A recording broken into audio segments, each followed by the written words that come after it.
Today we dig into the brutal Giallo of Darren Ward. British Giallo.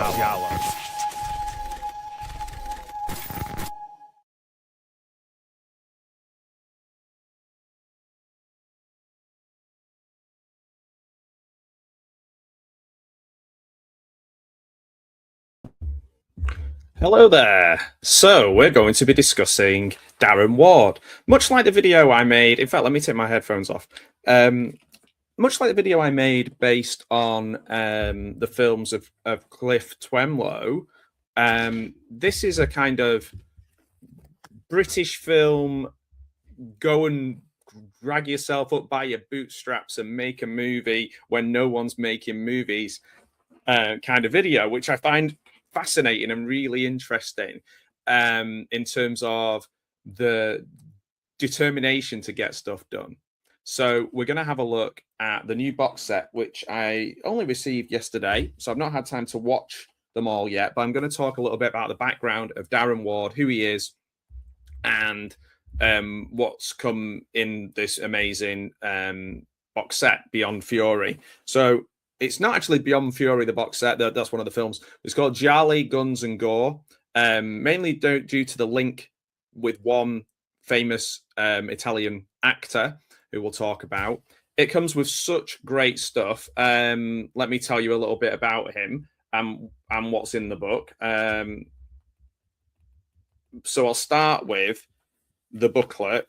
So it is a really great article about how he got going and what he kind of did to build a little creative group of people to get his films made, special effects artists, people like that. So it's got 3 films in it. It's got Beyond Fury, A Day of Violence, and Sudden Fury. There's tons and tons and tons of special features on this. So let me just tell you a little bit about the booklet and what's in there. So the booklet's great. It takes you through, I think it's from an old article. It starts off strangely by saying the story of the John Woo of Southampton, which is really funny when like the front of it is like about Gialli and things like that. Anyway, it kind of gives you the context of the beginning of the 90s and British film being on its knees. There was really like a few horror comedies that did well, like Funny Man, I Bought a Vampire Motorcycle, which isn't that bad, actually. I've seen that. And how he kind of was really interested in being really the next Tom Savini. He wanted to be a special effects artist and then kind of clicking with different people, meeting people, making films himself, like with a, just on an absolute shoestring. And Alistair Vardy was one of the guys he met who made things. He went on to do Lock, Stock and Two Smoking Barrels and World War Z, and work on Game of Thrones. So it's like him just kind of educating himself, learning more, getting really into making films, but having not a lot of money, having to kind of, the classic story, but very similar to Cliff Twemlow, really, where it's just like just getting these films made is incredible. And for them to be celebrated now is even better. Talking about, different challenges and things like that, characters and actors that he managed to grab and get in there. David Warbeck, who had been, in Fulci films and Martini Margheriti films, Sergio Leone films. And, he managed to get him over in Southampton and got him into his films, which is really, really cool. He made films, to kind of grab attention and capture, kind of a video DVD or DVD audience with like Pervarella. But it was his interest in Italian crime and horror cinema of the 60s and 70s that he really inspired him, because their budgets were low, but their creativity was high, and the beautiful set design and things like that. So he really wanted to kind of try and do his own version of that the best he could. So like even getting hold of people who were working on other things like gun armorers from like Judge Dredd and, come over and work with him. So I just love the kind of, I think there's sometimes a bit of a documentary like the Cliff Tremlow documentary, it's more interesting than the films to a certain degree, how they got done. You know, it's a kind of Del Boy approach, you know, a beg, steal and borrow approach. And, you know, taking these things to Cannes, taking these things to different festivals, selling the rights, getting people to watch them. Like, that is it. The reason these things get made, these box sets and things like that, and people celebrate, just the absolute moxie of the people to go and do it. It's really hard to get people to look at your stuff. It's even harder now because there's so much. But like, you might say it's easy to make something, but harder to get people to watch it. Whereas then it was harder to make and still very difficult to get people to watch them. So, you know, he managed to get Giovanni Lombardo. I always say this wrong. Giovanni Lombardo Radici, from who you might know from like Cannibal Ferox, Cannibal Apocalypse, City of the Living Dead. That's one I do like. The others I'm not a massive fan of, but that's fine. And you know, he gets cameos, and I guess it's stunt casting as well, like a little bit of stunt casting, getting people in. I think he was at a festival in Manchester, and he managed to get Radici into his films that way, and use different bits of his, you know, cameo in different things. But the passion for special effects, the passion for action and violence and things like that in the films is quite unusual. There was a few others doing it at the time, but I think that this is, you know, on this level, this budget is a fascinating insight. So, for example, Beyond Fury, it's got like Reg Hollis from The Bill in it, which is pretty mad, and like people on their way up. I guess a bit like how, maybe not as cynical as but a bit like Trauma, you know, getting people on the rise, using their skills, kind of giving them an opportunity. Kind of, it's beneficial to them and to you in terms of the creator of the film and the person wanting to get stuff made for the first time or get involved in making films. So, you know, in 2020, things kind of, Darren was saying about, you know, the companies paying for rights for things has just kind of disappeared now with streaming and different things like that, or a nominal fee or different splits where you kind of don't get very much. So like, it's quite difficult to kind of contextualize what it was like mid 90s, because there was just such a lack of films being made in the UK, certainly ones that were like post video nasty boom, video boom. So it even mentions in the booklet about Cliff Tremlow, it does have this kind of quaint, it's earnest and it's serious, and there might be a little bit, you might snicker a little bit, but the actual idea of it being made is insane, like the fact it's got made and the way it got sold. So what you get, as well as this booklet with a poster on the back, you do get a reversible poster, a Beyond Fury poster, like that, with the actual screenshots on, and then the sort of more gialli styled one there with Radici on it. Let me just angle that so you can see a bit better. There we go. So you get that, which is pretty cool. You also get, which I really like, you get these little art pictures or postcards that are signed by Darren Ward. We even got a bit of a blob of pen on the back of it here that he must have been struggling with his silver pen. But yeah, these are great, all signed for each of the films. You get that in the box set. Just love all this ephemera that comes with these, probably sometimes more than the films when I get them. So what are we talking about in terms of special features? So I'll start with completely out of order, but I'll start with Beyond Fury. You get the first time it's on Blu-ray for a start, you get behind the scenes featurettes, you get audio commentary from Darren himself and Nick Rendell. You get the Darren Ward looking back at the trilogy, the making. You get chainsaw scene featurettes. You get visual effects reels. You get the props tour. You get short films. You get the audio commentary for the short film. You get trailers, image gallery, the good old image gallery. And yeah, you get all that. And that's just on Beyond Fury.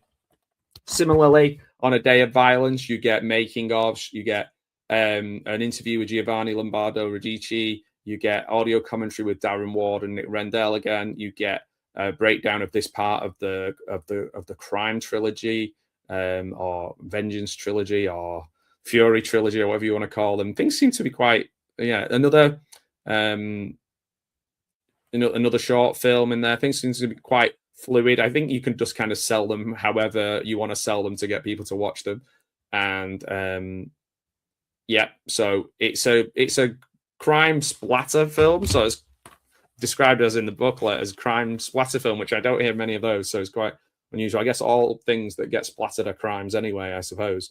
This one's about sudden furies and like a cocaine selling person taking over, gang war kind of stuff. David Warbeck in this one of his final roles even. And what do you get on this one? You get audio commentaries, you get the breakdown of this part of the crime trilogy, you get deleted scenes, short films from 1993 and 1992, the more Giallo infused ones as well. Bit of Vengeance, wow, 3 short films, makeup shorts and background, newly remastered, and all of them on Blu-ray for the first time. So you're getting those 3 films. Got mine from Treasured Pictures. I had to wait a while because I'd ordered it at the same time as this Mikey, brilliant Mikey box set, which I get a little Mikey magnet and a poster. But I had to wait for them both to be ready. I don't know if you've seen Mikey. I love Mikey. What a crazy, ridiculous film that is. So yeah, that's where we are with GIALLI, Guns and Gore, 3-disc set. It looks really nice, actually. I quite like this one. Funnily enough, the company's involved in it, I'm not familiar with. Giallo Films, TF, which looks a bit like a BFI kind of logo, if you can kind of see that. Is it gonna focus?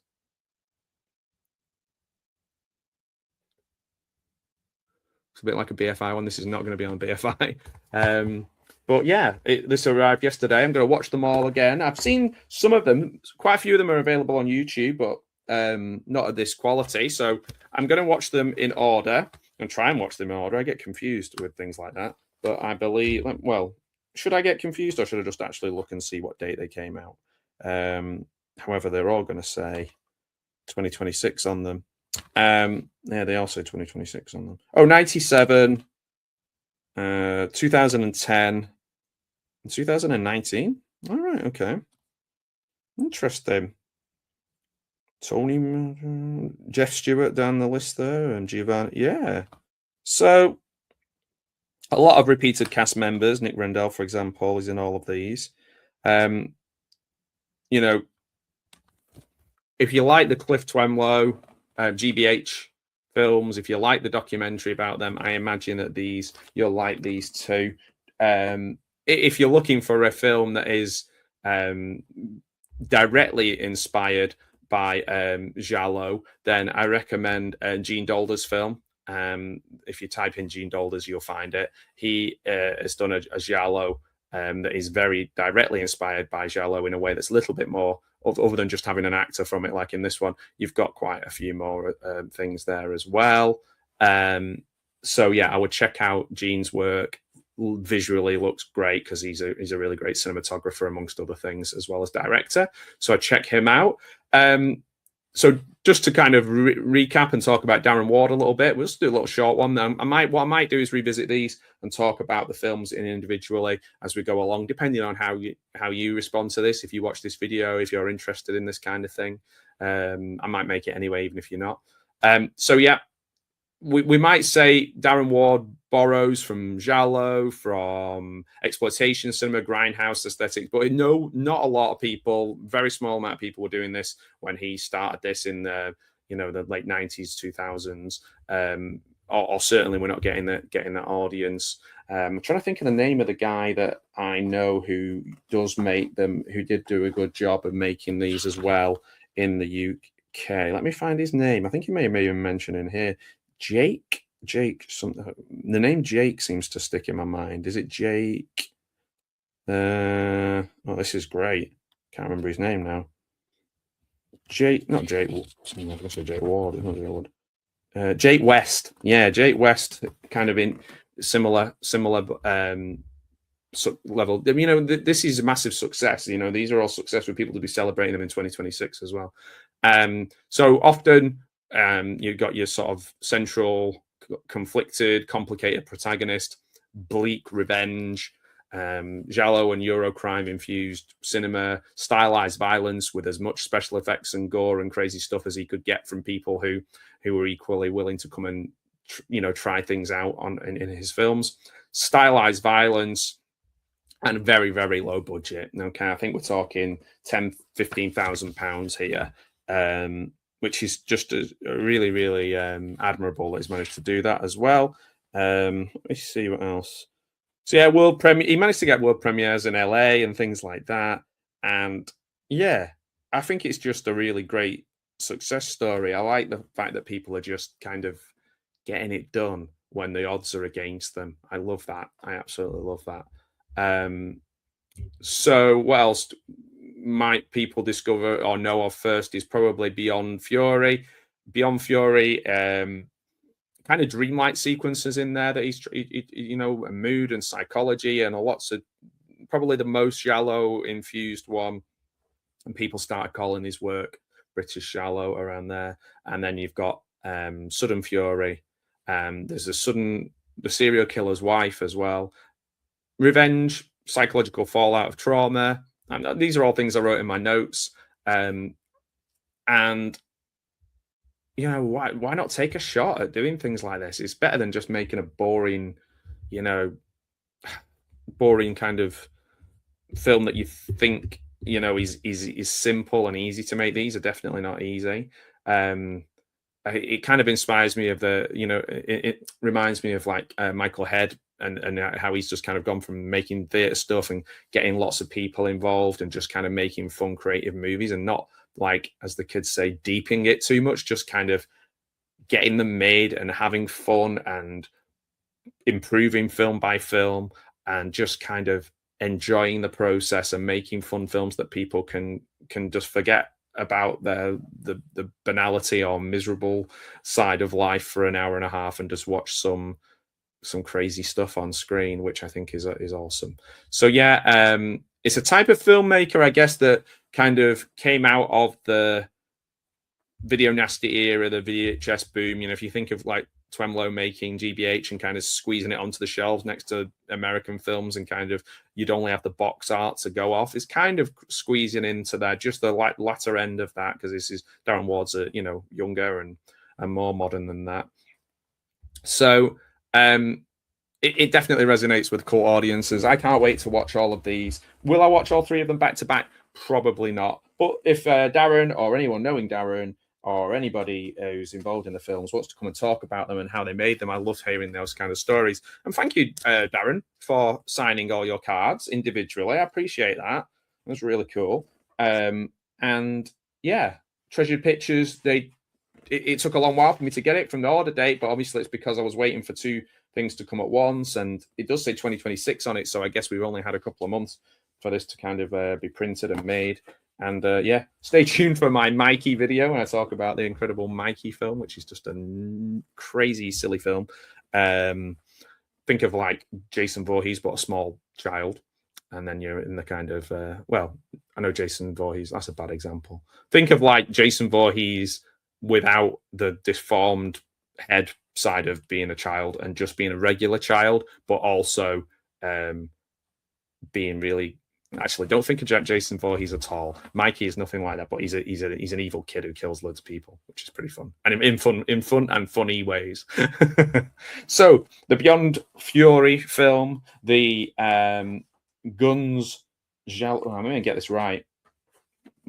GIALLI Guns and Gore box set.